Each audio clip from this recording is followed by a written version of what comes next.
আজ আপনাদের সঙ্গে একটা গল্প শেয়ার করব। আলেকজান্ডার দ্য গ্রেট, পৃথিবীর পর পৃথিবী যিনি জয় করেছিলেন, কিন্তু মৃত্যুর সময় নাকি তার তিনটি ইচ্ছে ছিল।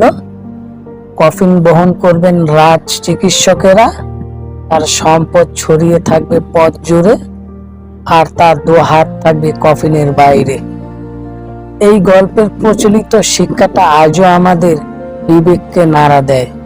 চিকিৎসক জীবন বাঁচানোর চেষ্টা করতে পারেন, কিন্তু মৃত্যুকে থামাতে পারেন না। অগাধ সম্পদ অর্জন করা যায়, কিন্তু মৃত্যুর পরে এক মুঠো মাটিও সঙ্গে নেওয়া যায় না। আর সবচেয়ে বড় সত্য, মানুষ পৃথিবীতে খালি হাতে আসে, চলে যায় খালি হাতে। তাই জীবনে দৌড়ে শুধু টাকা, ক্ষমতা আর সম্পদের পেছনে ছুটবেন না।